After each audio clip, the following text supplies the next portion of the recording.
आपण पाहताय the Vidarbha news, विदर्भाचा बुलंद आवाज.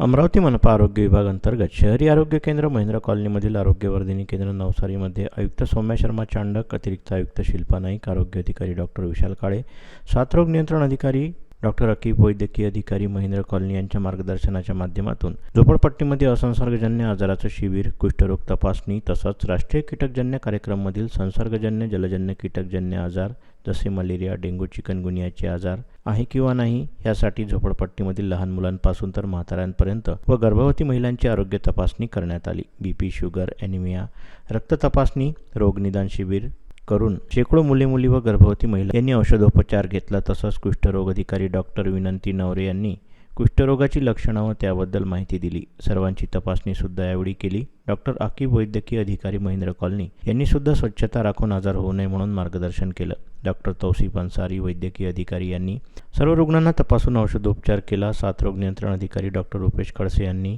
साथीचे आजार होऊ नये म्हणून डास निर्मूलनकरिता पाणी साचू नये, स्वच्छता राखण्यास मदत करावी, डास मारण्यासाठी हर्बल अगरबत्ती व झोपताना जाळी लावावी असं मार्गदर्शन केलं. या शिबिरात जोसेफ पीटर सोनार, आरोग्यसेविका वैशाली सुरोसे तसेच स्टाफ नर्स नम्रता मोकळे, आरोग्यसेवक उमेश जाधव, फुरकान अली बेग, संकेत फुलंब्रीकर, लॅब टेक्निशियन किरण फाटकर, आशाताई शैला गावंडे, प्रांजली मोहोळ, सुधा खळसे, उषा वानखळे, संध्या पाटील इत्यादी कर्मचारी वर्ग उपस्थित होते. शेकडो नागरिकांनी याचा लाभ घेतला व तेथील नागरिक याबद्दल खूप आनंदी झाले. तसंच मनपा आरोग्य विभागाचे त्यांनी आभार मानले.